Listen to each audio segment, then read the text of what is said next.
యేసు ప్రభు birthday అనాలి కదా, మరి క్రిస్టమస్ అని ఎందుకు అంటున్నారు? దాని అర్థం ఏంటో మనందరికీ తెలిసిందే.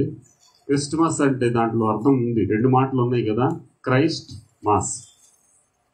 నిజానికి క్రిస్మస్ అనేటువంటి మాట ఏమిటంటే క్రీస్తుని ఆరాధించడం, ఆయన పుట్టినటువంటి ఆ రోజు.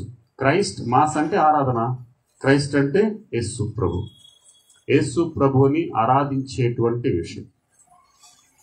కనుక యేసు ప్రభు ఆ రోజు పుట్టాడు కాబట్టి ఆయన పుట్టినటువంటి రోజుని ఆయనను ఆరాధించటం. సహజంగా బర్త్డేకి ఏం చేస్తాం? ఒక కేక్ కట్ చేసుకుంటాం, మంచి బట్టలు వేసుకుంటాం, ఫ్రెండ్స్ని వాళ్ళు పిలిచి పార్టీ ఇస్తాం. మరి ఇక్కడ ఆరాధన, యేసు ప్రభు యొక్క పుట్టుకను ఎందుకు ఆరాధించవలసినటువంటి అవసరత ఉంది? ఎవరు పుట్టినరోజు నేను ఆరాధన చేస్తారా? మా ఇంట్లో నేను పుట్టినరోజు ఆరాధన అని చెప్తామా? నేను చెప్తాను, నా పుట్టినరోజు పార్టీ చేసుకుందాం అంటాం. కానీ క్రీస్తుని యొక్క ఆరాధన ఎందుకు ఆయన్ను ఆరాధించవలసి వచ్చింది? ఈ లోకంలో అనేక మంది పుట్టారు, పుడుతున్నారు, ఇక ముందు కూడా పుడతారు. ఏం చేసుకుంటారు? వాళ్ళందరూ కూడా చేసుకున్న వాళ్ళు వారి స్థాయిని బట్టి జన్మదినాన్ని మాత్రమే జరుపుకుంటూ ఉంటారు. కానీ క్రీస్తు ప్రభువుని ఆరాధించడానికి గల కారణాలు 1-2 కారణాలు మనం చూద్దాం. ఎప్పుడైనా అడిగారా మిమ్మల్ని ఎవరైనా క్రిస్మస్ మీరు ఎందుకు చేసుకుంటారని? అడిగితే మనం ఏం సమాధానం చెప్తాం? ఎందుకు చేసుకుంటారో మాకు తెలియదు, కానీ ఒక స్టార్ పెట్టుకుంటాం, ఇంట్లో ఒక క్రిస్మస్ ట్రీ పెట్టుకుంటాం, ఆ రోజుకి సంవత్సరం సంపాదించిన డబ్బులన్నీ కూడా అవసరమైతే అప్పు చేసి గొప్పగా ఆ రోజు ఉంటాం అంటాం కదా. చేసినప్పుడు మళ్ళీ వచ్చే క్రిస్మస్ దాకా తీరుస్తూనే ఉంటాం. కనుక ప్రియమైన దేవుని బిడ్డలారా, కొద్ది మాటలు ఆలోచించేద్దాం. క్రీస్తు ప్రభుని ఆరాధించవలసిన అవసరత ఎందుకు వచ్చింది, ఆయన ఈ లోకానికి ఎందుకు వచ్చాడు అనేటువంటి 2-3 మాటలు చూద్దాం. ఇప్పుడు పాస్టర్ గారు చెప్పినప్పుడు ఎప్పుడు గోలలు, గొర్రెలు కాసేవారు, స్టార్, వాటి గురించి కాకుండా ఇంకొద్దిగా ముందుకు వెళ్ళి ఆలోచన చేద్దాం. చూద్దాం బైబిల్ గ్రంథంలో ఉన్న వాళ్ళు తీయండి. లూకా సువార్త 2వ అధ్యాయం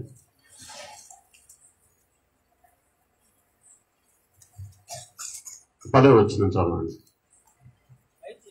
అయితే ఆ దూత భయపడకుడి, ఇదిగో ప్రజలందరికీ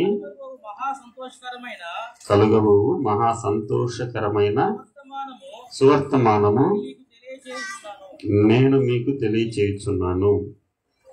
చదువు పాస్టర్ గారు. దావీదు పట్టణమందు నేడు రక్షకుడు మీ కొరకు పుట్టి ఉన్నాడు, ఈయన ప్రభువైన క్రీస్తు. చాలు పాస్టర్ గారు, చిన్న ప్రార్థన చేద్దాం వాక్య ధ్యానం నిమిత్తం. దయగలిగిన దేవా మీకు స్తోత్రాలు. మీ కృప చేత మీరు ప్రేమించినటువంటి మా చెట్టు పట్టణంలో తండ్రి మీ యొక్క జన్మదిన వేడుకలు సందర్భించి కొద్ది రోజుల ముందుగానే సెమీ క్రిస్మస్ రూపంలో ఈ విధంగా మీ మాటలు మరొకసారి వినడానికి మీరు ఇచ్చిన సమయానికే స్తోత్రాలు. 2000 సంవత్సరాల క్రితం మీరు పరలోకం దిగి వచ్చి భూమి మీదకి ఎందుకు రావాల్సి వచ్చిందో, ఎందుకు మీ యొక్క జన్మదినాన్ని ఇలా చేసుకుంటున్నామో కొద్ది మాటలు మేము వినటానికి మీరు వచ్చినటువంటి ఉద్దేశాన్ని మేము గుర్తెరిగి, నాయన మీరు వచ్చినటువంటి విధానాన్ని తెలుసుకొని ఆ ప్రకారంగా మేము నడుచుకోవడానికి, అలాగున మీకు ఇష్టమైన బిడ్డలుగా జీవించడానికి మీకు సహాయం దయచేయండి. చేరవచ్చిన ప్రతి బిడ్డను దీవించండి. కొద్ది నిమిషాలు మీ యొక్క వాక్యాన్ని మేము ధ్యానం చేస్తుంటుండగా మా అందరి హృదయాలు మీ వైపు ఆకర్షించండి. మీరు మాట్లాడండి, మీరు మహిమ పొందండి. సమస్త ఘనత మహిమ ప్రభావాలు ఆరోపించుకోమని త్వరగా రానైన యేసుక్రీస్తున్నామని ప్రార్థించి వేడుకుంటున్నాం తండ్రి, ఆమేన్. ప్రియమైన దేవుని బిడ్డలారా, 10వ వచనంలో మనం చూసాం. ఒకసారి మనం ఎన్ని సంవత్సరంలో మనం చేసుకుంటున్నప్పటికీ ఒక 2 మాటలు ఉపద్ఘాతం చూద్దాం. పొలంలో ఉన్నటువంటి గొర్రెలు కాసేటువంటి వారి దగ్గరకు వచ్చి దేవుని దూత చెప్పినటువంటి మాట ఒక్కటి చదువుదాం. ఇదిగో ప్రజలందరికీ కలుగబోవు మహా సంతోషకరమైన సువర్తమానము. దాని గురించి పరలోకం నుండి దేవుని దూత దిగి వచ్చి ఏ కొద్ది మందికో కాదు,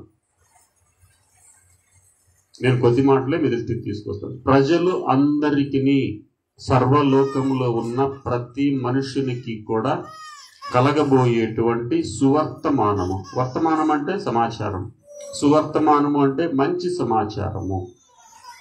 ప్రజలందరికీ మంచి సమాచారము నేను మీకు తెలియచేస్తున్నాను అంటున్నాడు. ప్రియమైన దేవుని బిడ్డలారా, ఈ సమాచారము నీవు అంగీకరించినా అంగీకరించకపోయినా ఇది నీకు సంబంధించింది.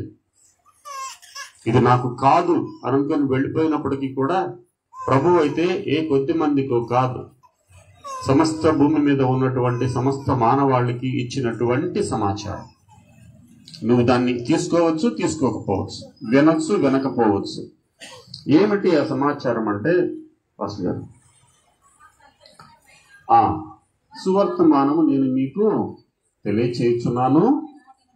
దావీదు పట్టణమందు నేడు రక్షకుడు. ఏంటి సమాచారం అంటే, మనకు తెలుసు ప్రతిరోజు కొన్ని వందల వేల మంది ఈ ప్రపంచంలో పుడుతూనే ఉంటారు. కొన్ని వందల వేల మంది ఈ లోకాన్ని విడిచి వెళ్ళిపోతూ ఉంటారు. కానీ ఈ క్షణంలో లేక ఈ దేవదూత చెప్పినటువంటి సమాచారం ఏంటంటే, ఇప్పుడు పుట్టినటువంటి ఈ చిన్న బిడ్డ, ఈ బాబు ఎవరు అని అంటే రక్షకుడు అని అంటున్నాడు. ప్రజలందరికీ తెలియచేయబోయేటువంటి సమాచారం ఏంటంటే ఈయన రక్షకుడు అని అంటున్నాడు. ఏ విషయంలో రక్షకుడు? ఎవరిని రక్షకుడు అని అంటాం? ఏదైనా ఒక అపాయం నుండి తప్పించినటువంటి వాళ్ళని రక్షించాడు అని అంటాం. ఒక ప్రాణం పోయే వాళ్ళని కాపాడేటువంటి ఒక డాక్టర్ రక్షించాడు అని అంటాం. మరి ఈయన, ఈ పసిబాలుడిగా పుట్టినటువంటి ఆయన సమస్త మానవాళికి రక్షకుడు అని అంటున్నాడు. అందరికీ రక్షకుడు. మనం అనుకోవచ్చు, నేనంత బాగానే ఉన్నాను కదా, నన్ను రక్షించవలసిన అవసరం ఏమిటి, నేనేమి అపాయంలో లేను, నేను సంతోషంగా సుఖంగా సౌఖ్యంగా ఉంటున్నాను అనుకోవచ్చు. కానీ మత్తయి సువార్తలో రాస్తూ అంటున్నాడు, తన ప్రజలను 1:21 వారి పాపముల నుండి ఆయన రక్షించాడు. కనుక ఈయన ఎందుకు ఈ లోకానికి జన్మించాడో మొదటి మాట ఆలోచించండి. మనం సంబరాలు చేసుకోవడానికి, పార్టీలు చేసుకోవడానికి, ఇంటి మీద స్టార్ పెట్టుకోవడానికి ఇవన్నీ తప్పు అని నా ఉద్దేశం కాదు. ఇది కాదు అసలు ఉద్దేశం. ఏమిటంటే తన ప్రజలైనటువంటి వారిని వారు చేసినటువంటి పాపముల నుండి విడిపించటం కోసం ఈ లోకానికి వచ్చాడు. క్రిస్మస్ చేసుకునే ప్రతి వారు ఈ మాటను జ్ఞాపకం చేసుకోవాల్సిన అవసరం ఉంది. ఎందుకు చేస్తున్నామంటే సమస్త మానవాళిని రక్షిస్తున్నాడు. ఎక్కడి నుంచి రక్షించడానికి ఆయన పుట్టాడు అని అంటే వారు చేసినటువంటి పాపముల నుండి రక్షించటం కోసం. బైబిల్ గ్రంథం సూటిగా చెప్తుంది, పాపము చేసినటువంటి వాడు మరణానికి పాత్రుడు అని చెప్తుంది. పాపం చేసిన వారు మరణానికి పాత్రుడు. అయితే ఈ పాపము నుండి విడిపించి మరణమును తప్పించి పరలోకములో తనతో పాటు ఉండటం కోసం పరలోకములో నివసించేటువంటి దేవాతి దేవుడైనటువంటి యేసు ప్రభు పరలోకము నుండి ఈ లోకానికి జన్మించాడు. ఈ లోకానికి రావలసినటువంటి అవసరత ఉంది. ఒక మాట యెషయా గ్రంథం చదువుదాం, చూడండి. 9వ అధ్యాయం 6వ వచనంలో ఒక మాట చదువుదాం. యెషయా గ్రంథం 9వ అధ్యాయము 6వ వచనంలో ఒక మాట చదువుదాం, చూడండి.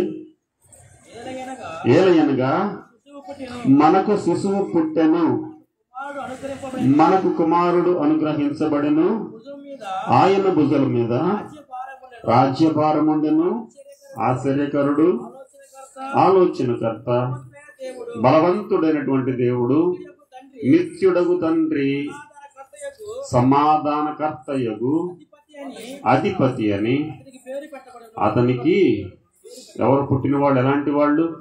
ఆషామాష మనిషి కాదు. మనుషులు అనుకుంటున్నారేమో రోజువారీ పుట్టేటువంటి వాళ్ళ కాదు. మనకు శిశువు పుట్టెను, 7వ అధ్యాయంలో మనకు కుమారుడు అనుగ్రహించబడెను. తన ప్రజలను, ఈ కుమారుడు పెరిగి పెద్దవాడైన తర్వాత ఏం చేయబోతున్నాడంటే తన ప్రజలు చేసినటువంటి పాపము నుండి విడిపించి, మరణము నుండి తప్పించి, నరకం నుంచి దాటించి, నిత్యము దేవుడు నివసించేటువంటి పరలోకములో ప్రతి మనుషుణ్ణి ఉంచడం కోసం వచ్చాడు ఈ లోకానికి. ఆ కారణం చేత ఆయనను మనం మిగతా జన్మదినం చేసినట్లు కాకుండా ఆ రోజు ఆయనను ఆరాధించేటువంటి రోజు క్రైస్ట్ మాస్, క్రీస్తు యొక్క ఆరాధన. అందుకని ఇది బర్త్డే పార్టీ కాదు. తన ప్రజలను. ఎలాంటి వాడు పుట్టాడు అంటే ఆశ్చర్యకరుడు, ఆలోచనకర్త, నిత్యుడగు తండ్రి, నిరంతరము నివసించేటువంటి వాడు, ఆదియు అంతము లేనటువంటి వాడు. ఇక్కడ మొదలై ఇక్కడ ఎండ్ అయినడానికి వీలు లేదు. ఎప్పటికీ ఎప్పటికీ ఎప్పటికీ. ఆదికాండం 1వ అధ్యాయం 1వ వచనంలో మనం చూసినట్లయితే ఆది యందు అని అంటున్నాడు. ఈ ఆది యందు కంటే ముందే ఉన్నాడు దేవుడు. అనాది యందు, ఆదిలో సృష్టిని ప్రారంభించినప్పటి నుంచి బైబిల్లో రాయబడి ఉంది. అంతకు మునిపే ఉన్నాడు దేవుడు. దేవుడు సర్వాంతర్యామి, సర్వోన్నతుడు, సకల సృష్టికి ఆధారభూతుడైనటువంటి దేవుడు. ఆయన నిన్న నేడు రేపు ఎప్పటికీ అలాగే ఉండే దేవుడు కనుక సమస్తమును. అందుకని యెషయా గ్రంథంలో 500 సంవత్సరాల క్రితం యేసు ప్రభు పుట్టడానికి ముందు, అంటే సుమారుగా ఈ 2500 2600 సంవత్సరాల క్రితం మనకు శిశువు పుట్టెను. యేసు ప్రభు మొన్న పుట్టినటువంటి 2000 సంవత్సరాల క్రితం పుట్టినటువంటి దేవుడు అనాదిలో ఉన్నటువంటిది, ఆదిలో కాదు. ఆయన సృష్టిని ప్రారంభించింది ఆది, దానికంటే ముందు ఉన్నటువంటిది అనాది. కనుక దానికి సంవత్సరాలు లేకపోతే కాలములు నిర్ణయించే సత్తా మనకు లేదు. ఫిజిక్స్ తెలిసిన వాళ్ళకు ఉంటుంది, మితులు అని అంటారు. సో ఈ మితి లేదు, దానికి కొలత లేదు. ఈ సంవత్సరాలకి అంతం లేదు, ప్రారంభం లేదు, అంతం మనకు అర్థం అవడం కోసం. మీకు గుర్తుందా, 2000 సంవత్సరానికి ముందు 1999వ సంవత్సరం తర్వాత 2000 సంవత్సరం కంప్యూటర్లో రాదు అనేటువంటి విషయంలో Y2K అనే ఒక ప్రాబ్లం వచ్చింది. ఆ తర్వాత కొంతకాలం ఇంకో సమస్య వచ్చింది. మయన్ క్యాలెండర్ అనేటువంటిది అంతమైపోతుంది, ఇక ప్రపంచం ఉండదు అని అన్నారు. అప్పుడెప్పుడు మయన్స్ అనేటువంటి వాళ్ళు క్యాలెండర్ తయారు చేసి కొంతవరకు తయారు చేశారు, క్యాలెండర్ అయిపోయింది. కానీ మనం కొనసాగించడానికి అవకాశం లేదు, చచ్చిపోతారని రకరకాల భయాలతో ఉన్నాయి. అయిందా? అనాదిగా ఉన్నటువంటి దేవుడు, నిత్యము నివసించేటువంటి దేవుడు ఈరోజు ఒక నరావతారిగా భూమి మీదకు వచ్చినటువంటి దేవుడు. ఆ దేవుని యొక్క శక్తి యుక్తులు ఏంటో మనం చదివాం. ఆశ్చర్యకరుడు, ఆలోచనకర్త, నిత్యుడగు తండ్రి, సమాధానకర్తయని ఆయనకు పేరు. ఈయన ఏం చేయబోతా ఉన్నాడు? ఎందుకు వచ్చాడు ఈ లోకానికి? ఏం చేయబోతున్నాడు? తన ప్రజలైనటువంటి వారిని వారి పాపముల నుండి విడిపించి నిత్య నరకాగ్నిలో నుంచి తప్పించడం కోసం వచ్చాడు. ఇదే క్రీస్తు యొక్క ఆరాధన. ఇలాంటి మనం ఇప్పుడు వినలేదు కదా. శుభ్రంగా ఒక కేక్ కట్ చేసుకొని 2 మొక్కలు తినేసేసి సంబరంగా వెళ్ళిపోవడం కాదు. ప్రభు అంటున్న మాట, మన పాపం, తన ప్రజలైనటువంటి మనం ఎవరి ప్రజలము? దేవుని చేత ఆది యందు దేవుడు భూమి ఆకాశాలు సృజించిన తరువాత, ఆదాము హవ్వను సృష్టించిన తరువాత, ఆదాము దేవుని కుమారుడు అనబడ్డాడు. ఆదాము తప్పు చేసిన తర్వాత ఆదాము కుమారులు మనుషులు అనబడ్డారు. 4వ అధ్యాయం 1వ వచనం ఆది కాండము. ఆదాము తన భార్య అయిన హవ్వను కూడినప్పుడు ఆమె గర్భవతి అయి కయీనుని కని యెహోవా దయ వలన ఆహా, ఎవరు సంపాదించుకుంది? ఆదాము ఎవరు? దేవుని కుమారుడు. దేవుని కుమారుడికి ఎవరు పుట్టాలి? మళ్ళీ దేవుని కుమారులే పుట్టాలి కదా. మా నాన్నగారు వాళ్ళ ఇంటి పేరు నాకు వచ్చింది, నా ఇంటి పేరు. నాకు మగపిల్లలు లేరు కాబట్టి మాకు ఇంతే, ఎంతటితో అయింది. మగపిల్లలు ఉంటే వంశపారంపర్యంగా వస్తుంది. కానీ ఇక్కడ ఏమైంది?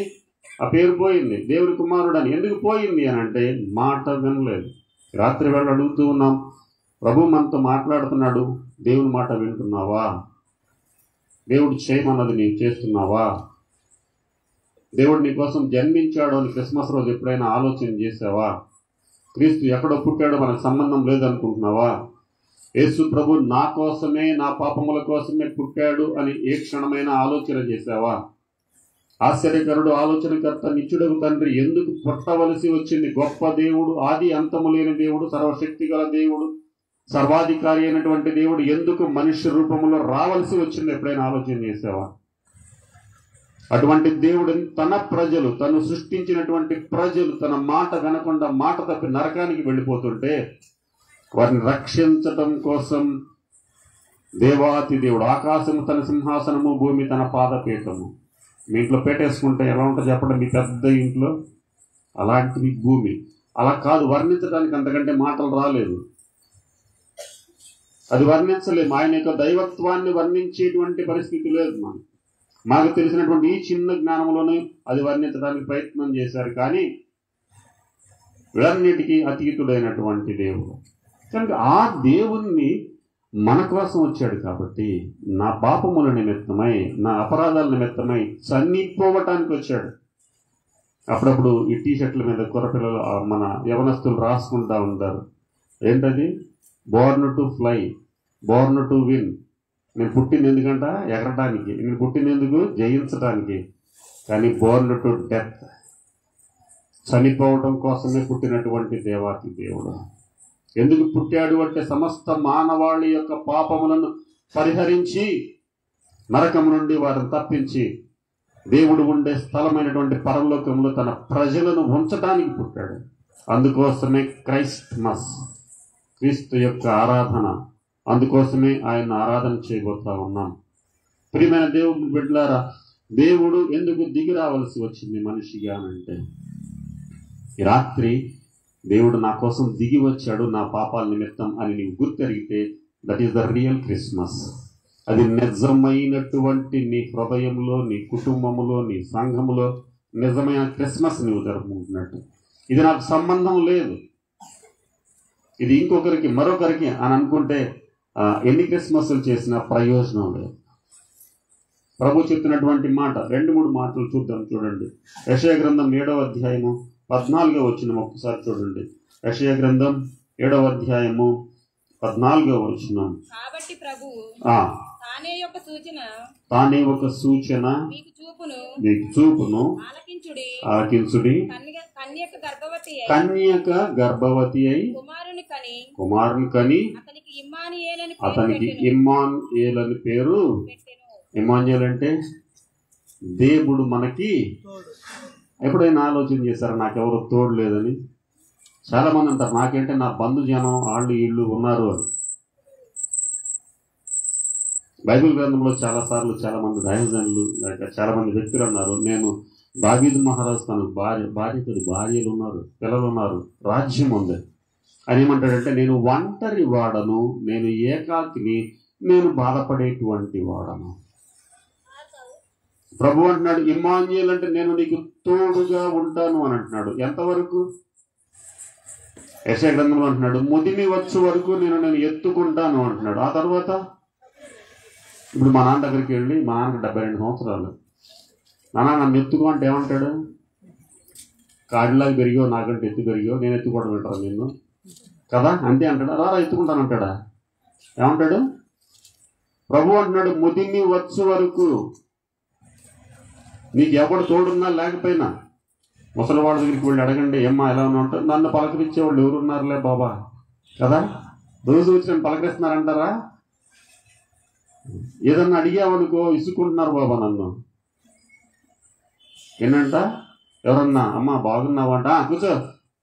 ఒకవేళ చుట్టాలు మన ఇంటికి వచ్చారనుకోండి, పొరపాటునే ఆ ముసలివాళ్ళు మన దగ్గరికి వచ్చారనుకోండి, అయ్యా ఎవరు నువ్వు అంటే, వెళ్ళు అసలుకే, నీకేం పని ఇప్పుడు కదా, ఎంత దూరంగా గెలిచేస్తాము మనం. ఎవరింట్లో? మన ఇంట్లోనే. ప్రభు అంటున్నాడు అలాంటి వారికి నేను తోడుగా ఉన్నాను. కష్టములో ఉన్నటువంటి వారు, ఇబ్బందిలో ఉన్నటువంటి వారికి, మరణ ఛాయలో ఉన్నటువంటి నరకానికి జోగాడుతున్న వారికి నేను తోడుగా ఉన్నాను. నేను తోడుగా ఉన్నాను అంటే అర్థం ఏంటంటే, నీ కష్టము నేను అనుభవిస్తాను. నీ కష్టము ఏమిటి అంటే, నువ్వు చేసినటువంటి పాపముకి మరణ శిక్ష నీకు పడవలసి ఉంది, కానీ ఆ శిక్షను నేను భరిస్తానని అంటున్నాడు. ఇమ్మానుయేల్ అనగా దేవుడు మనకు తోడు. ఏ విషయాల్లో తోడు ఉంటున్నాడు? అప్పుడప్పుడు భార్యాభర్తలు పోట్లాడుకుంటే చిన్న చిన్న సహజం కదా, ఏమంటారు? అప్పుడు ప్రమాణం చేసావుగా బాగానే, కష్టముల ఎందును, నష్టముల ఎందును, వ్యాధి ఎందును, బాధ ఎందును, మరేది కష్టములు ఎక్కడున్నావు, నష్టములు ఎక్కడున్నావు? బాగున్నప్పుడు ఇవన్నీ గుర్తురావు కదా. ఏమంటే మీరు ప్రమాణం చేశారు, మన సంతోషంగా ఉన్నా, రావు చిన్న మాట రాగానే ఉన్నావా, నీకు నీవే నాకు నేనే. ప్రభు అలా అనట్లేదు. మనం ఇంకనూ పాపులమై ఉండగా క్రీస్తు నీ కొరకు నా కొరకు చనిపోవడానికి లోకానికి వచ్చి చనిపోయి తిరిగి లేచాడు. ఇదే క్రిస్మస్. మనం మంచివాళ్ళుగా ఉన్నప్పుడు కాదు. కన్యక గర్భవతి అయినది ఎందుకో ఒక మాట మీకు జ్ఞాపకం చేయనా? ఎందుకు ఆమె కన్యక గర్భవతి రావాల్సి వచ్చింది అంటే, మనుషులందరూ పాపము చేసి, రోమాపత్రికలో రాసిన మాట అందరూ తెలిసినటువంటి మాట. రోమాపత్రిక 3:27 రాసిన మాట ఏంటంటే, ఏ భేదము లేదు, అందరూ పాపము చేసి దేవుడు అనుగ్రహించినటువంటి కంటత వాక్యం చెప్పరా? ఇదే కానీ చెప్పట్లేదు. కదా. దేవుడు అనుగ్రహించినటువంటి మహిమ కోసం నిన్ను సృష్టిస్తే పాపము చేసినటువంటి నీవు నేను సర్వలోకములో ఉన్నటువంటి ప్రజలు ఆ పాపము పరిహారం చేయటం కోసం క్రీస్తు ప్రభు పసిబాలుడుగా ఈ లోకానికి వచ్చాడు. ఇలాంటివి చెప్పినప్పుడు క్రీస్తు ప్రభు చనిపోవడానికి ఈ లోకానికి వచ్చినప్పుడు కేక్ వేయగలమా, సెలబ్రేషన్ చేయగలమా? నా పాపముల నిమిత్తమే వచ్చాడు. నేను నరకానికి వెళ్ళటం ఆయనకి ఇష్టం లేదు. నేను కొరడాలతో కొట్టించబడటం ఆయనకి ఇష్టం లేదు. దారుణంగా సిలువ మీద వేలాడటం ఆయనకి ఇష్టం లేదు. శరీరం ఇన్ని బాధలు పడినాక ఆత్మలు నిరంతరము కూడా నరకానికి వెళ్ళి నరకంలో కేకలు వేయటం ఆయనకి ఇష్టం లేదు. అందుకోసమే ఈ లోకానికి వచ్చాడంటే ఏం చేస్తాం? దుఃఖాక్రాంతులమై, ప్రభువా నా కోసమే చచ్చిపోవడానికి వచ్చావా? నేను చేసిన పాపముల నిమిత్తమే వచ్చావా? ఇప్పుడు ఆరాధన చేస్తామా? క్రిస్మస్ సెలబ్రేషన్ చేస్తామా? నేనేం పాపం చేశానో, నేనేం అపరాధం చేశానో మీ అందరికీ తెలియకపోవచ్చు, కానీ నా అంతరాత్మకు నా దేవునికి సమస్తము తెలుసు. కింద ఒక మాట చదువుదాం, చూడండి. లూకా సువార్త 1వ అధ్యాయం 35వ వచనము. చకచక 2-3 మాటలు చూద్దాం. లూకా సువార్త 1వ అధ్యాయం 35వ వచనం. చదువమ్మా, పర్లేదు. 35. దూత పరిశుద్ధాత్మ నీ మీదకి వచ్చును, సర్వోన్నతుని శక్తి నిన్ను కమ్ముకొనగా, సర్వోన్నతుడైనటువంటి శక్తి నిన్ను కమ్ముకొనగా, పుట్టబోవు శిశువు పరిశుద్ధుడై దేవుని కుమారుడు అనబడును. ఈ ప్రభు ఎలా పుడుతున్నాడు? ఇందాక యెషయాలో చూసాం. ఆశ్చర్యకరుడు, ఆలోచనకర్త, నిత్యుడగు తండ్రి. ఇప్పుడు ఏమంటున్నాడు? ఈ పిల్లవాడు లేక ఈ యేసు ప్రభు ఎలా పుట్టాడు అనంటే పరిశుద్ధాత్మ ద్వారా గర్భము ధరించినటువంటి కన్యకైనటువంటి మరియకు పరిశుద్ధుడుగా జన్మించాడు.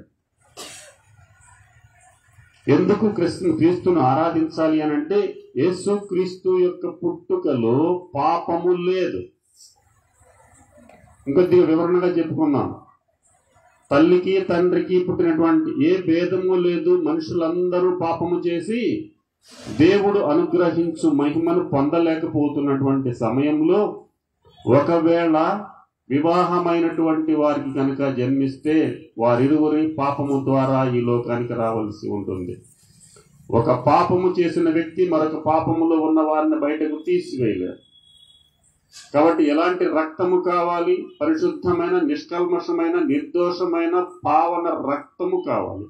పరిశుద్ధమైనటువంటి రక్తము కావాలి. ఆదాము ద్వారా సంక్రమించినటువంటిది పాపమే. దావీదు అంటున్నాడు, నా తల్లి నన్ను పాపములో గర్భము ధరించి ఉన్నది. మనందరం పుట్టామంటే అమ్మగారు నాన్నగారు వారు కలిస్తే మనం పుట్టాం. వారు పాపులు కాదా? ఆదాము మొదలుకొని క్రీస్తు వచ్చే వరకు కూడా ఈ పాపమును పోగొట్టడం కోసం క్రీస్తు ప్రభు వచ్చారు. అందుకని ఒకవేళ ఒక స్త్రీ కనుక పుట్టి ఉంటే ప్రభు, అందుకనే ఆయన పుట్టుక గురించి దేవదూత చెప్తుంది, నేను స్త్రీని ఎరగని దాన్ని, నాకెలా పుడతారు పిల్లలు? నువ్వు ఈ లోకంలో లాగా పుట్టబోవటం లేదు, నీకు పుట్టబోయే బిడ్డ పరిశుద్ధాత్మ యొక్క శక్తితో నిన్ను ఆవహించి నీకు గర్భం ధరించబడుతుంది. ఆయనకు ఎవరి రక్తం అంటలేదు చెప్పండి? మరియ రక్తము రాలేదు. ఎందుకు? దయాప్రాప్తురాలే కానీ మరియమ్మ పరిశుద్ధమైనటువంటిదా? ఇలా చెప్తే కొంత బాధేసింది కొంతమంది, కానీ అక్కడ ఆపేస్తాను నేను. మనుష్య రక్తము యేసు ప్రభువులో లేదు. పరిశుద్ధాత్మ ద్వారా గర్భము ధరించి ఆ విధంగా యేసు ప్రభు వారు పరిశుద్ధత, అందుకని ఆయన పుట్టుకలో పరిశుద్ధత ఉంది. కన్యకకు జన్మించడానికి గల కారణం అది. కనుక ఆయన రక్తము పవిత్రమైనది. ఎలాగే దేవాతి దేవుడు మనుషుల పాపం తీసివేయటం కోసం సంసారం చేస్తే పుట్టినటువంటి బిడ్డ కాదు సుమా. పరిశుద్ధాత్మ ద్వారా నిత్యమైనటువంటి దేవుడు పరిశుద్ధాత్మ ఆవరించడం ద్వారా మరియమ్మ గారి గర్భం ధరించబడింది. ఆయన అంటున్నాడు మత్తయి, మార్కు, లూకా, యోహాను సువార్తలో, నీ భార్యను నీవు ఎరుగకుము అని అన్నాడు. ప్రదానం చేయబడింది. ఇప్పుడు రోడ్డు మీద మనం చూస్తే ప్రీ వెడ్డింగ్ షూటింగ్ చూసారా? మీరు రోడ్డు మీద ఫ్లెక్సీలు పెడుతున్నారు. పెళ్లి కాకముందు చేసుకునేటువంటి ఏంటది మన సెమీ క్రిస్మస్ ఇప్పుడు పాస్ట్ గారు చెప్పాడు ప్రీ వెడ్డింగ్ షూట్ అని, సారీ ప్రీ క్రిస్మస్ అని. వాళ్ళు ప్రీ వెడ్డింగ్ షూట్ అంట. వెడ్డింగ్ కాకుండా మొత్తం జరిగిపోతుంది అక్కడ. దేవుడు అలా పుట్టలేదు సుమా. యోసేపుతో చెప్పాడు, యోసేపు జాగ్రత్త, నీ భార్య గర్భవతి కాబోతుంది. ఎలాగంటే పరిశుద్ధాత్మ ద్వారా. యోసేపు భయపడి వెళ్ళిపోదాం అనుకున్నాడు. ఇదేంటి ఎంగేజ్మెంట్ అయిన తర్వాత ఎవరైనా ప్రెగ్నెన్సీ వస్తే పెళ్లి చేసుకుంటే లోకం ఊరుకుంటుందా? ముందు మనం ఊరుకుంటామా? అందుకే అంటున్నాడు దేవదూత భయపడద్దు, పరిశుద్ధాత్మ ద్వారా గర్భం ధరించి నువ్వు జాగ్రత్త, ఆమెను టచ్ చేస్తున్నావు. సందర్భం వచ్చింది కాబట్టి జ్ఞాపకం చేస్తున్నాను. వివాహం కాకముందే ఒకళ్ళ ఒళ్ళు ఒకళ్ళు పడుకోవడం, ఒకళ్ళ పోయి ఒకళ్ళు పడి ప్రీ వెడ్డింగ్ షూట్లని ఇలాంటి వాటిని దూరపరచండి దేవుని బిడ్డలారా. పాన్పు పవిత్రం, వివాహం అన్ని విషయాల్లో ఘనమైనది. సూటిగా చెప్తున్నాడు యోసేపు జాగ్రత్త, నీకు ప్రదానం చేయబడింది, నీకు ఇంకా వివాహం కాలేదు, పరిశుద్ధాత్మ ద్వారా గర్భం ధరిస్తుంది, బిడ్డ కనే వరకు మీరు ఆగండి. చక్కగా బిడ్డను కనే వరకు యోసేపు దూరంగా చాలా జాగ్రత్త, తల్లిలా చూసుకున్నాడు, భార్యలా కాదు.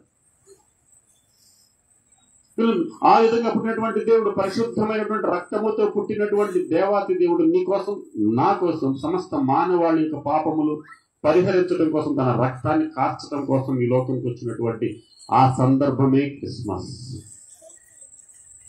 తను మరణించడానికి వచ్చాడు సమస్త మానవాళి యొక్క పాపములు తీసివేయడం కోసం. పాపరహితుడుగా పాప శరీరము ధరించి పాపము లేనివాడుగా జీవించి పాపాన్ని తన రక్తము ద్వారా హరించి మరణించినటువంటి దేవాతి దేవుడు. ఎవరికైనా కానీ నువ్వు పలానా రోజు చచ్చిపోతావు అంటే ఈరోజు అప్పుడే చచ్చిపోతారు కదా. నువ్వు 4 రోజులు చచ్చిపోతావు, 4 రోజుల కూడా ఆగరు, సాయంత్రానికి అయిపోతాడు, లేకపోతే వెన్న వెంటనే గుండె ఆగిపోతాయి. చావంటే 100 సంవత్సరాలు దాటిన వాళ్ళకి కూడా అవ్వ ఎంతకాలం అంటే ఇప్పుడే ఎందుకయ్యా కొత్తగా ఎంతకాలమో చెప్పరు. ఈరోజు నువ్వు చచ్చిపోతావు అంటే ఎవరికైనా ఉంటారా?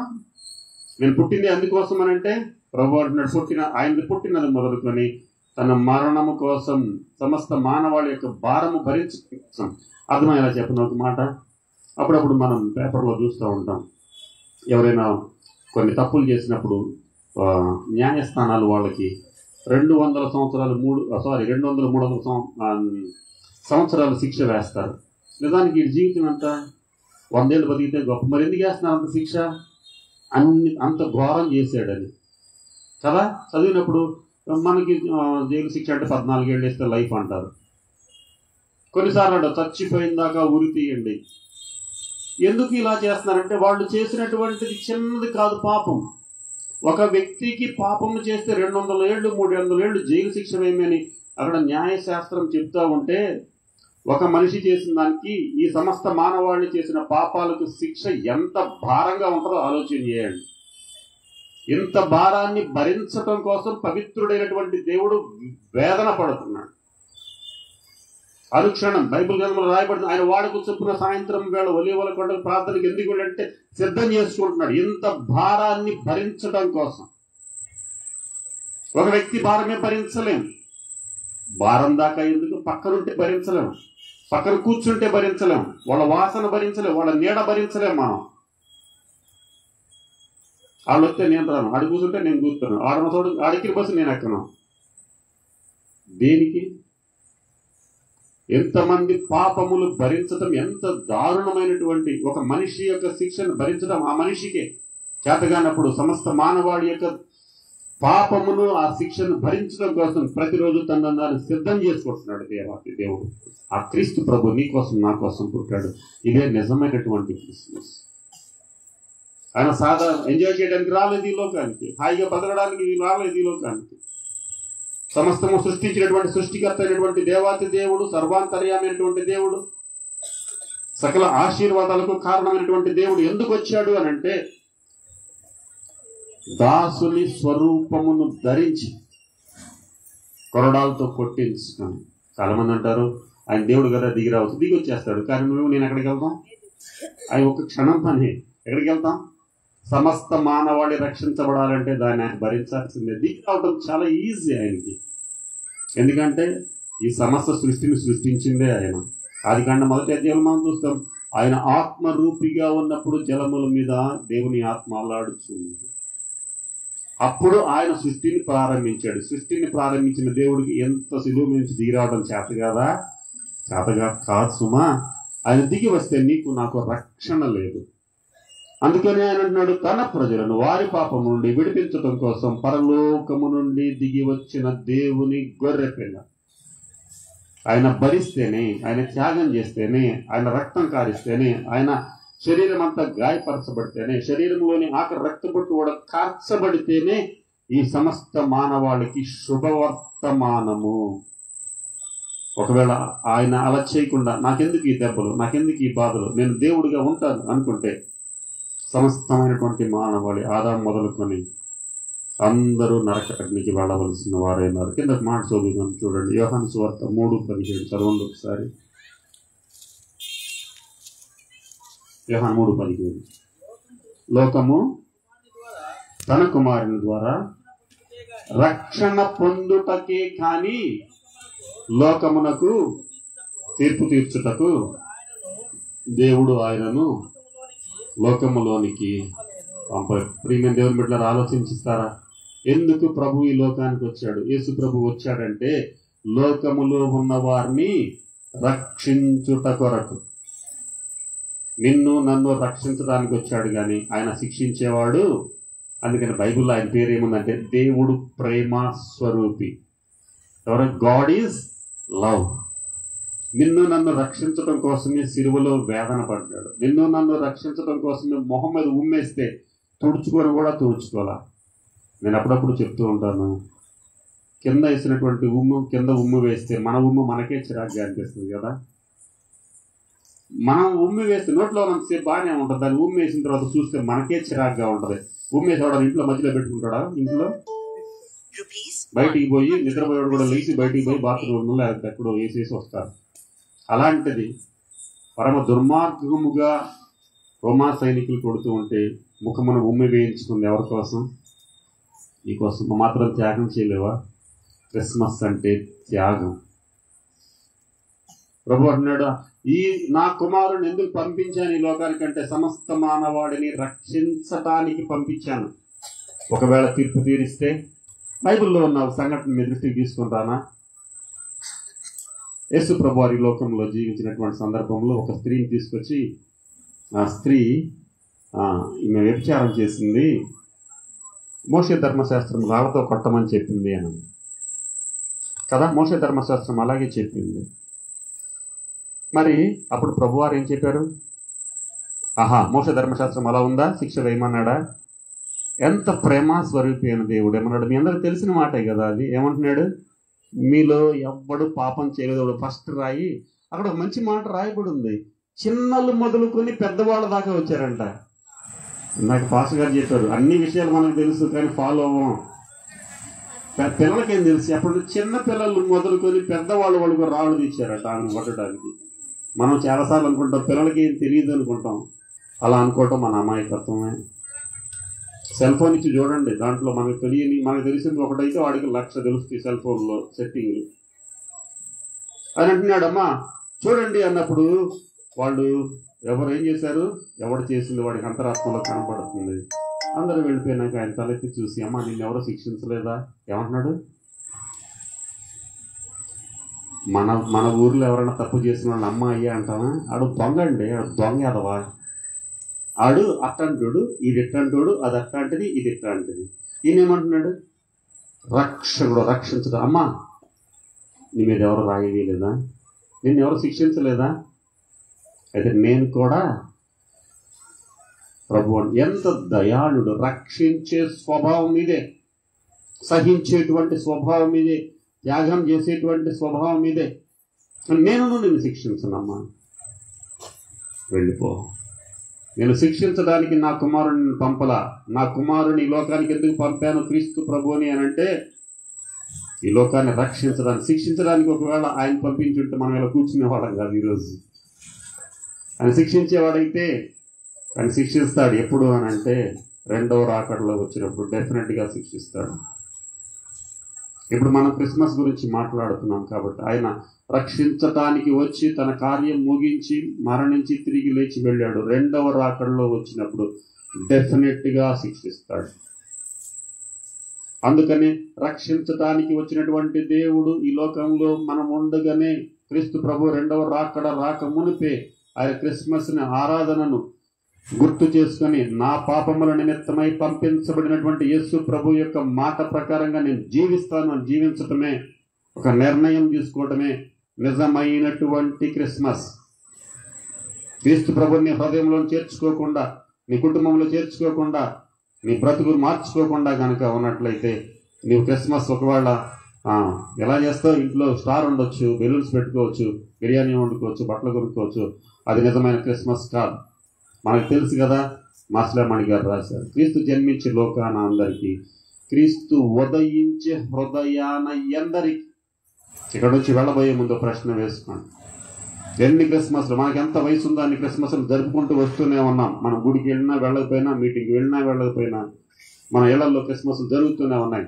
ఏది నిజమైన క్రిస్మస్ అంటే క్రీస్తు మన హృదయాల్లో వెలగకుండా ఉంటే, క్రీస్తు మన హృదయాల్లో పుట్టకుండా ఉంటే, క్రీస్తు మన కుటుంబాల్లో పుట్టకుండా ఉంటే, క్రీస్తు మన సంఘంలో లేకుండా ఉంటే అది నిజమైనటువంటి క్రిస్మస్ కాదన్న విషయం జ్ఞాపకం చేసుకుందాం. ఇప్పుడు అటువంటి దేవుడు ఏమంటున్నాడంటే నీ కోసం పుట్టాడు. ఇప్పుడు చేసుకుందామా హ్యాపీగా క్రిస్మస్?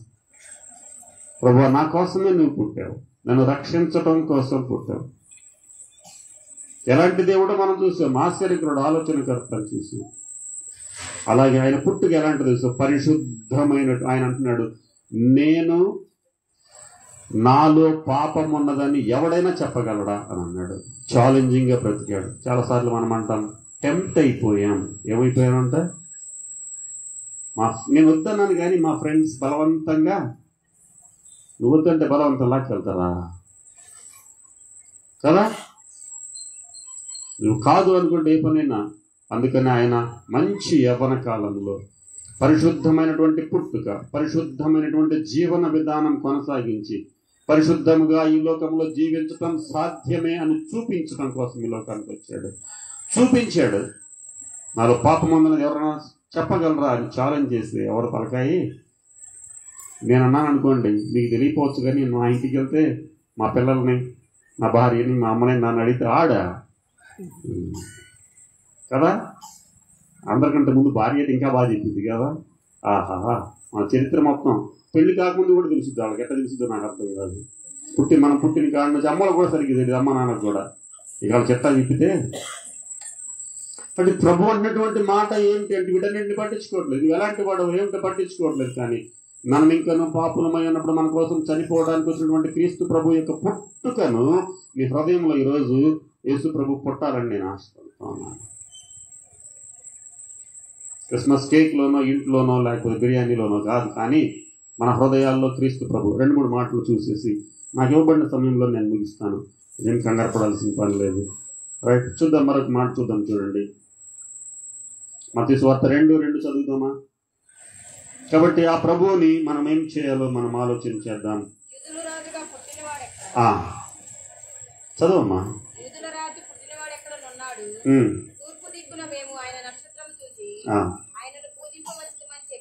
ఇప్పుడు ఎలాంటి దేవుడో చెప్పాను, అలాంటి దేవుడు మనం ఏం చేయాలో చూద్దాం. ఏం చేయాలి? ఆయన్ని క్రిస్మస్ అంటే ఏం చేయాలి? ఆరాధించాలి, పూజించాలి. అడోరేషన్ అంటారు, వర్షిప్ అంటారు, మాస్ అని అంటారు. నిజంగా మీరేమనుకోవద్దు కానీ క్రిస్మస్ రోజు కనీసం ప్రార్థన చేసుకుంటారా? పొద్దున్న లేచిన తర్వాత కోడికి అవి పీకటం దగ్గర నుంచి ఎన్ని కేజీలు తెచ్చుకోవాలా, బియ్యం ఉన్నాయా, ఉప్పు ఉన్నాయా, పప్పు ఉన్నాయా, అవి ఏంటి ఇలా జీడిపప్పు ఉందా, అయ్యి ఉన్నాయి అన్నారు. కానీ కనీసం లిగిసి క్రిస్మస్ రోజు ప్రార్థన చేస్తారా? మధ్యాహ్నం 12 గంటలకు పాస్టర్ గారు కనపడే, మా గుడికి రాలేదండి అయ్యగారు, ఇంకా వంట. మరి ఎవరి కోసం చేస్తున్నావు క్రిస్మస్? ఒక ఊరికి అనుకుందాం సరదాగా, మనం బర్త్డే నాదనుకోండి, నేను వేరే ఊర్లో ఉన్నా, ఇంట్లో మా పిల్లలు, నా భార్య వాళ్ళందరూ కలిసి ఒక కేక్ తీసుకొచ్చేసి మా డాడీ బర్త్డే కేక్ వస్తే అర్థం ఉంటుందా? నేను బతికే ఉన్నా ఇంకా ఎక్కడ, కానీ అక్కడ లేను. ఎక్కడ ఉండాలి నేను? అక్కడ ఉన్నప్పుడే కదా దానికి అర్థం. వాళ్ళు కేక్ కోసుకుని వాళ్ళు తినేసి సంబరం చేసుకుంటే నాకేమైనా ప్రయోజనం ఉంటుందా? నేను ఉన్నప్పుడు తీసుకొచ్చి ఒక కేక్ తీసుకొచ్చి డాడీ ఇదిగో హ్యాపీ బర్త్డే అని, ఏమన్నా హ్యాపీ బర్త్డే అంటే సంతోషంగా. ఈరోజు అదే క్రిస్మస్, పేరు క్రిస్మస్, కానీ అందులో క్రీస్తు ఉన్నాడా? నేను అనుకుంటాను కనీసం రోజు అప్పుడప్పుడు వాక్యం చదివేవాళ్ళు, అప్పుడప్పుడు ప్రార్థన చేసేవాళ్ళు, ఆ రోజు మాత్రం అసలే చేయరు. తెల్లవారినాక పులిసిపోయింది అలసిపోయిందంట. ఏంటది?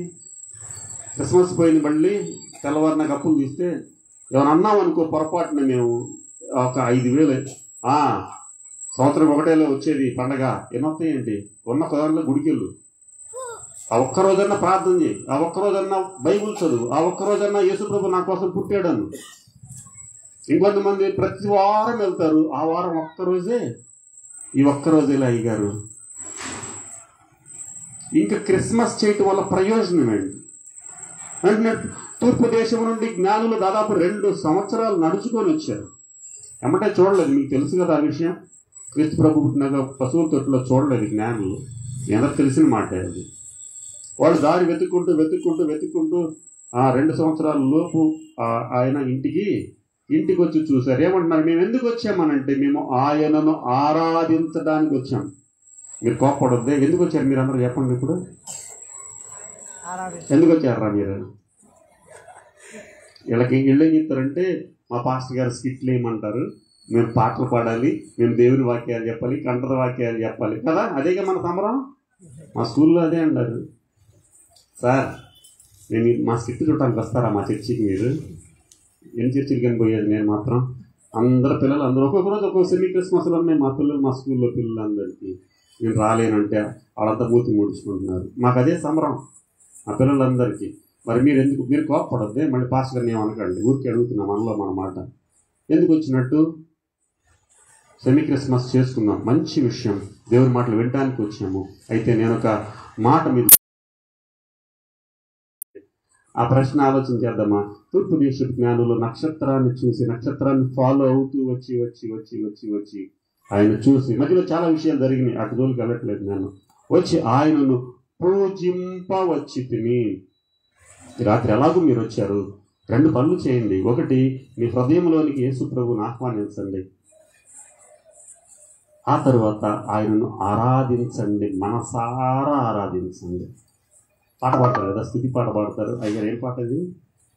మనసారా నేను పాడలేండి, నేను అంత బాగా గాయకుడిని కాదు, కానీ మనసారా నిన్ను ఆరాధిస్తానని ఒక మంచి పాట మనసారా ఆరాధన చేద్దాం. రైట్, చదువుమా 2 చదువు. మత్తయి సువార్త. యూదుల రాజుగా పుట్టినవాడు ఎక్కడ ఉన్నాడు?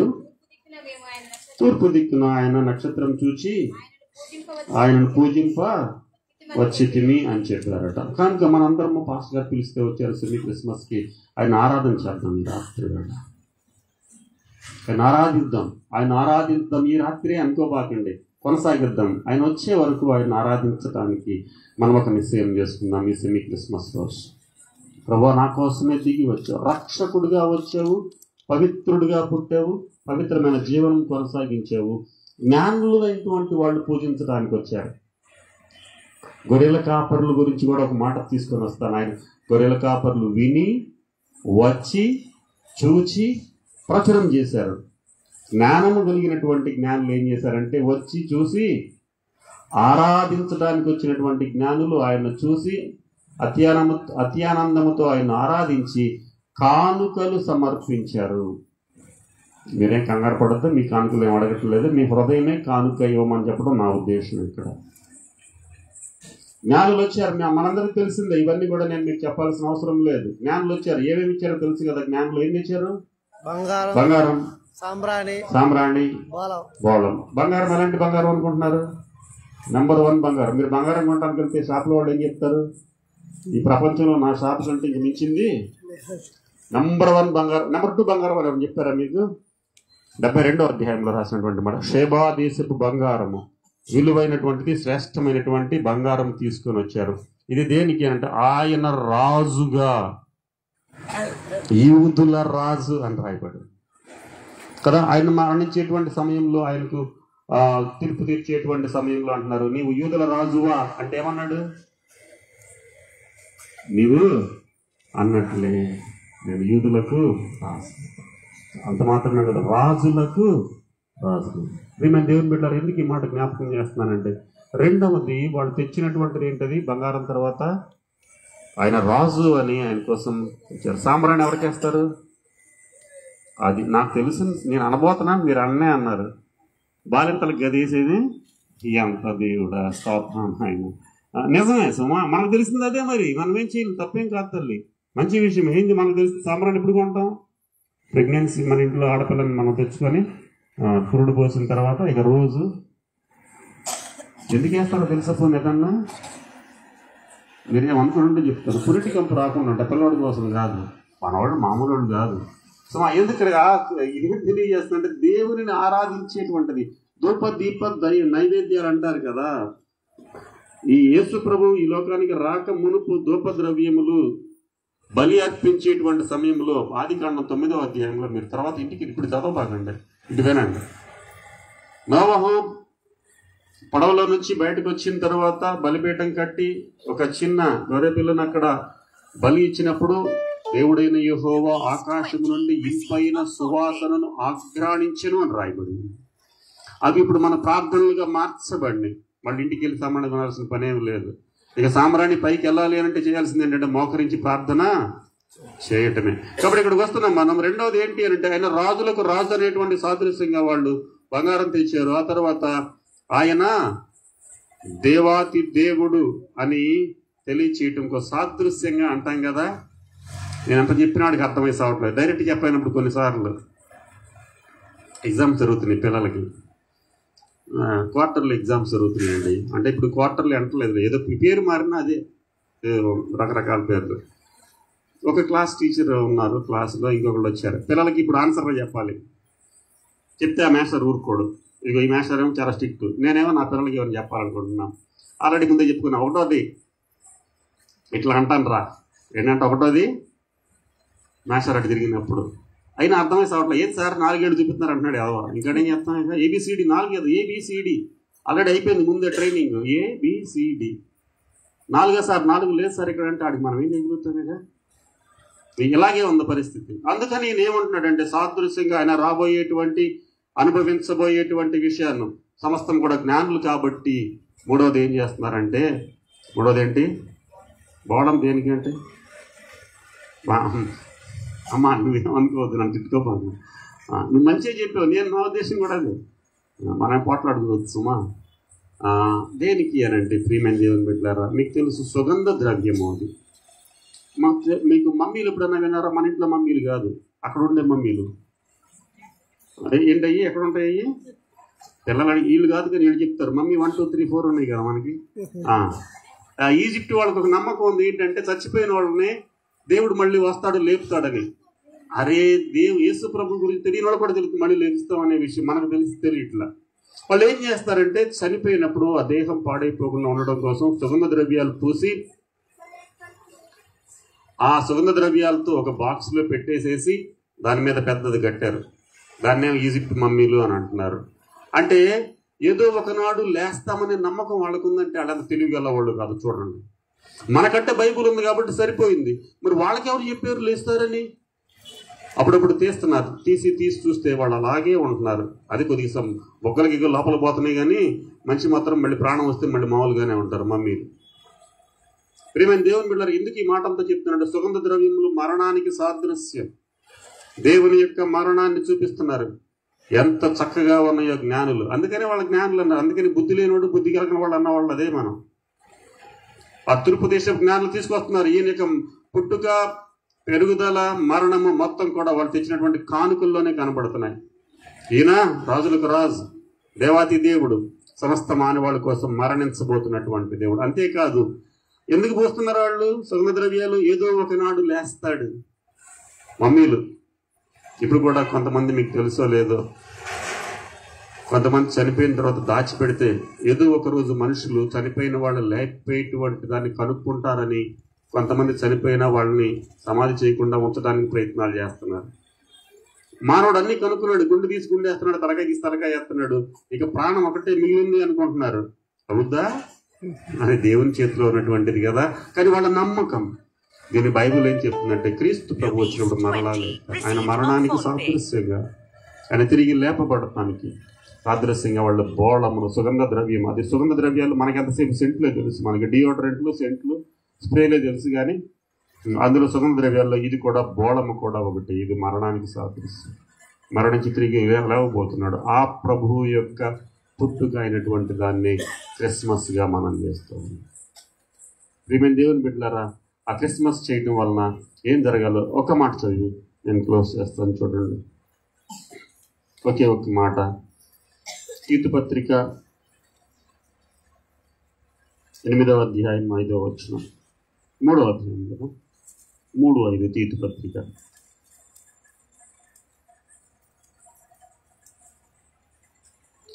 ఆ, 3:5.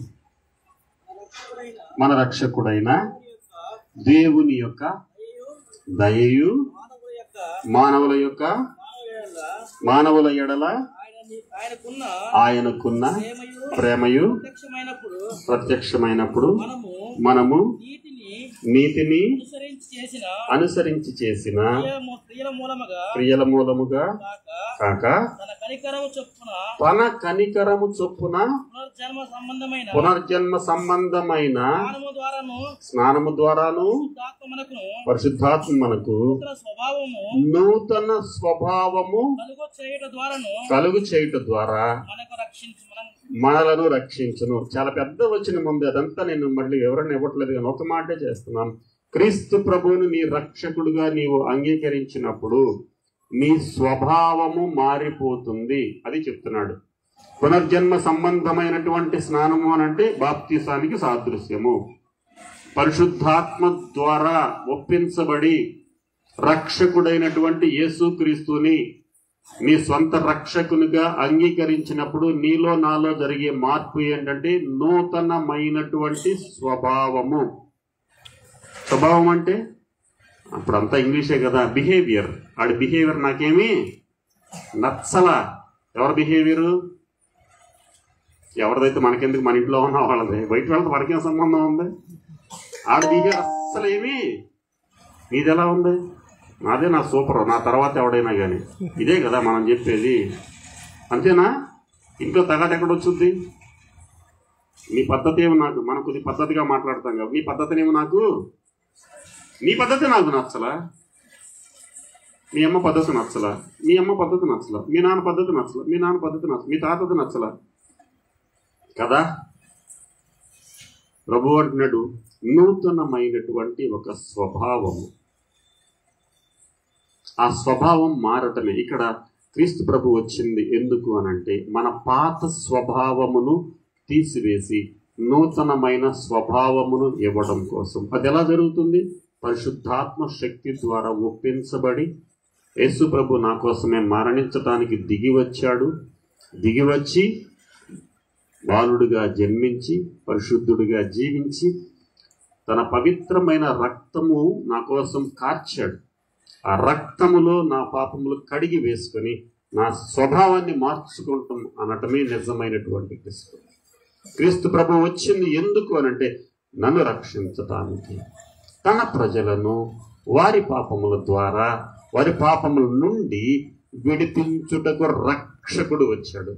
సేవియర్. బళ్ళు మీద మనం రాస్తాం కదా, ఈ 2 వీలర్స్ 4 వీలర్ కార్ల మీద రాస్తారు కదా, సేవియర్ అని సిలువేసి దాని కింద రాస్తారు కదా. దేవుడు మనల్ని రక్షించేటువంటి వాళ్ళు. ప్రియమైన దేవుని బిడ్డలారా, క్రైస్ట్మాస్ అంటే, క్రిస్టమస్ అని అంటే క్రీస్తుని ఆరాధించటం. సర్వశక్తి కలిగినటువంటి దేవుడు తన ప్రజలను వారి పాపముల నుండి విడిపించడం కోసం వచ్చి శక్తివంతుడైన, బలవంతుడైన, సర్వాధికారి అయిన దేవుడు నీకోసం నా కోసం పుట్టాడు. సుమా, సర్వమానవాళి కోసం పుట్టాడు. సర్వమానవాళి నిమిత్తం అలా ఉంచుతాం. ఈ రాత్రి వేళ ప్రభువా నా కోసమే నువ్వు దిగి వచ్చావు. నా పాపాలు క్షమించటం కోసం, నన్ను రక్షించటం కోసం, నిత్య నరకాగ్ని నుంచి తప్పించటం కోసం నువ్వు నాకు పుట్టావయ్యా. ఇదిగో ఈ రాత్రి నువ్వెందుకు పుట్టావో నాకు అర్థమైంది ప్రభువా. నీవు రాకపోతే నేను నరకానికి వెళ్ళేవాడు. నా పాపాలు ఒప్పుకుంటున్నాను. నీ పవిత్రమైన రక్తంలో నన్ను శుద్ధీకరించాను అయ్యా. నీ రక్తంలో శుద్ధీకరించి నన్ను నూతన స్వభావం దయచేయి. ఒక చిన్న మాట చెప్తాను. జనరల్గా ఇళ్లలో బిహేవియర్ అందరికి తెలుసు కదా. ఒక ఇంట్లో ఒక ఆయన కొద్దిగా సాయంత్రం పూట అలా వెళ్ళి అది వేసుకొని వచ్చే అవకాశం ఉందట. కొద్దిగా వేసుకొని వస్తారు, అదే మద్యపానం. వచ్చినప్పుడు వాళ్ళు మంచిగా ఉంటారా? వాళ్ళొక్కళ్ళే మంచిగా ఉంటారు. ప్రపంచం అంతా వచ్చిన వాళ్ళు కాము కూర్చుంటారా? చేతికి ఎదంతే వాళ్ళు బలవంతాలు. 2 కాదు 3 ఉంటారు లోపల. మామూలుగా అయితే ఒకళ్ళే ఉంటుంది, ఇద్దరు వాడు పని చేస్తున్నాడు అనుకుంటాం, విసిరేస్తాడట అన్ని అంటే అని. అయితే వాళ్ళ ఇంట్లో ఒక చిన్న పిల్లి ఉందంటండి. ఈ పిల్లి అందరి వాళ్ళకి వెళ్ళి కూర్చుంటారు, కానీ అయ్యగారి దగ్గరికి మాత్రం వెళ్ళి ఎందుకని విసిరేస్తే ఏడపడతావు దానికే తెలియదు. ఒకసారి జరిగింది అలాంటి వ్యవహారం. అందుకని ఎవడు మట్టికాడు దూరంగా కూర్చుంటున్నారు. పిల్లి కూడా అయ్యగారు తలుపు తీయగానే మిగతా తలుపు తీస్తే ఎదిరిపోయి కాళ్ళు లాగానే అయ్యని చేస్తుంది, కాళ్ళు గేరన అయ్యి అయ్యగారు రాగానే బస్తాల సాటికి వెళ్ళి కూర్చుంటున్నాను. ఎందుకు వచ్చిన కూడా వీడితో విసిరితే ఏడపడతానో నాకే. అయ్యగారు ఎట్లాగో ఇట్లాంటి ఎక్కడో ఒక చోట చక్కగా దేవుని మాట విన్నాడు.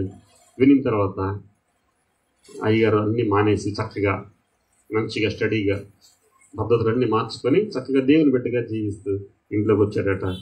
చూసిందట పిల్లి, ఒరే ఇదేంటి తేడాగా ఉన్నాడు ఈరోజు కదా. చిరాగ్గా ఉన్నప్పుడు ఎవరికి నచ్చం. మనం యేసు ప్రభువులో వచ్చినప్పుడే మనం ప్రత్యేకంగా కనపడతాం. ఒకసారి ఒక మాట గుర్తు చేస్తాను. గెరాసేన్ల దేశంలో బట్టలు లేకుండా ఉన్నప్పుడు అందరూ సరదాగా చూసారండి. బట్టలు వేసుకొని దేవుడి కూర్చొని విచిత్రంగా చూస్తున్నారండి. ఇదే వాడు మనం శుభ్రంగా తాగేసి రోడ్డు మీద మనం చూస్తుంటాం కదా. మేము అప్పుడు బండి మీద ఎప్పుడు చూస్తూ ఉంటాం. మొన్న పిడుగురాళ్ళు చక్కగా రోడ్డు మీద పడుకున్నాడు. నేను దగ్గర కూర్చొని చూసా. నడి రోడ్డు మీద జానపాటు రోడ్డులో ఎవరో ఇంకా ఎక్కువైపోయింది ఆయనకి. లారీలు వస్తున్నాయి, ఏం అర్థం కావట్లేదు. తనకి ప్రియమైన దేవుని బిడ్డలు వాళ్ళకి అర్థం కాదు. ఈయన లోపలికి వచ్చినప్పుడు స్ట్రైట్గా వస్తుంటే పిల్లికి అర్థం కాదట, ఏంట్రా ఇలా వచ్చేస్తున్నాడు అని. ఒకరోజు చూసింది, ఏమో ఈ రోజు లేదనుకుంటాను. రెండో రోజు చూసింది, అర్థమైంది ఇది బ్రతుకు మార్చుకున్నాడు.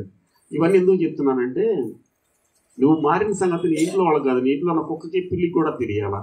అది మారటం అంటే నూతన స్వభావం రావటం అంటే. నాకు చెప్పడం ఏంది, మెడలో ఒకటి వేసేసుకొని నేను మారిపోయాను అంటే అది కాదు. నీ స్వభావం అనేటువంటిది మనుషులకు కాదు, ఎవరికి తెలియాలి. మన ఇంట్లో ఉన్న కుక్కకి పిల్లికి కూడా. అప్పుడు ఒక పిల్లి కూడా వచ్చి మెల్ల మీద అరుస్తూ ఉంటుంది కదా, అప్పుడు నిజమైనట్టు. అప్పుడు వచ్చి ఈ రోజు కూడా అయ్యగారు లోపలికి వస్తుంటే కాలు మిగేరను అది గేరను వచ్చి ఒళ్ళో కూర్చోవడం చేస్తున్నట్టు. ఏం చేయట్లా, ఏమైపోయాడు? పూర్తిగా మారినటువంటి అయ్యగారు, నూతనమైన స్వభావం తనని గుర్తున్నాడంట. అబ్బా ఎంత మంచి అయ్యగారు, నేను దాకా నేను ఎక్కడో దాక్కునేవాడిని, ఇలా అయ్యగారు ఒళ్ళోనే. సరదాగా ఉంది కదా. నీ స్వభావం మారటం ఇంట్లో వాళ్ళకి అర్థమైందా? మనల్ని ఏమంటారు? పొద్దునే పోయొచ్చావుగా గుడికి, పాపం జాగ్రత్త. ఫస్ట్ వచ్చేది మనకు కాదు, మన దేవుడికే. మోకాళ్ళు వేసి పోయి చేస్తుంది పాత్ర. ఇంట్లో మాత్రం మొగుడు బోవ పెట్టదు. నీకెందుకు వాళ్ళ మొగుడు పెడాలు పడతారు కదా, వాళ్ళ బాధ. ఫస్ట్ వచ్చేది ఎవరికంట? గుడికి పోయేవాళ్ళుగా. తగ్గించుకోవచ్చుగా, అందరికి అన్నీ తెలుసు. ఒక్క మాట చెప్పి నేను ముగించి చేస్తాను. ఏమంటారు? గుడికి వెళ్ళేవాళ్ళు తగ్గించుకోవచ్చు అనే విషయం కూడా వాళ్ళకి తెలుసుగా. మరి గుడికి వెళ్ళేవాళ్ళతో నీకెందుకు?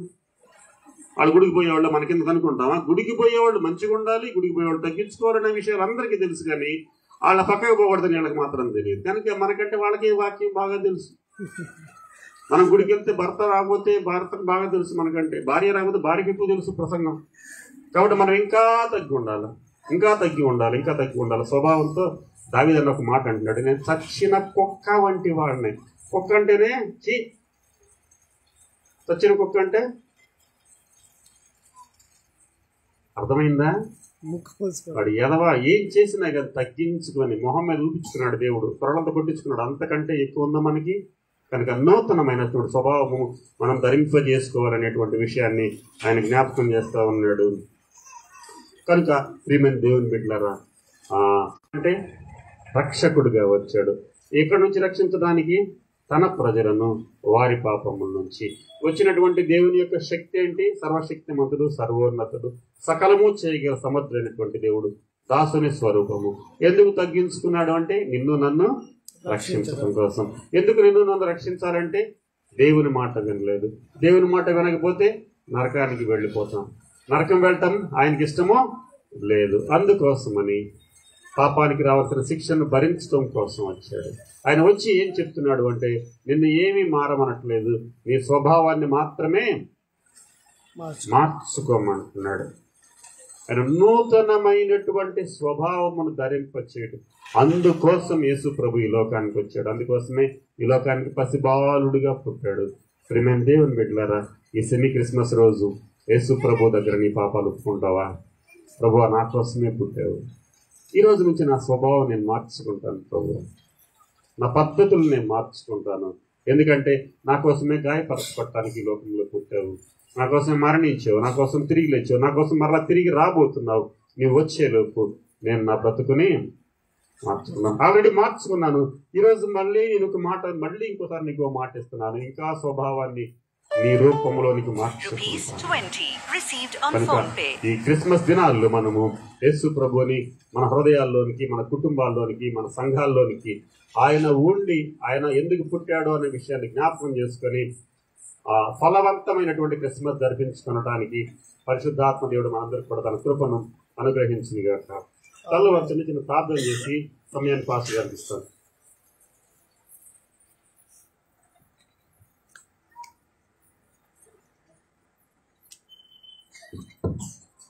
ఒక్క క్షణం తల ఉంచితే చిన్న ప్రార్థన చేసి సమయాన్ని పాస్ చేయాలి. ప్రియమైనటువంటి దేవుని బిడ్డలారా, దేవుని మాటలు విన్నారు, అందరూ విన్నాం. క్రీస్తు ప్రభు ఈ లోకానికి మన పాపములు విడిపించి, మన పాపములు క్షమించి, దూరస్థులను మనలను సమీపస్తులుగా చేయటం కోసం, రక్తములు శుద్ధీకరించి పవిత్రులుగా చేసి ఆయన ఉండే స్థలములో మనం ఉండటం కోసం ఈ లోకానికి వచ్చాడు. క్రీస్తు ప్రభువుని జ్ఞాపకం చేసుకోకుండా ఆయన ఎందుకు ఈ లోకానికి వచ్చాడో అర్థం చేసుకోకుండా ఎన్ని క్రిస్మస్లు చేసిన ప్రదేశం లేదు. కనుక నీ కోసం, నా కోసం, ఈరోజు మనందరి కోసం అనే మాట అనద్దు. ప్రభువా, నా కోసమే దిగి వచ్చావు, నా పాపాల నిమిత్తమే దిగి వచ్చావు. వ్యక్తిగతంగా అడుగుదాం. ప్రజలందరి కోసమని ప్రార్థన చేయకండి. నా కోసమే దిగి వచ్చావు ప్రభు, నా ఒక్కడి కోసమే దిగి వచ్చావు.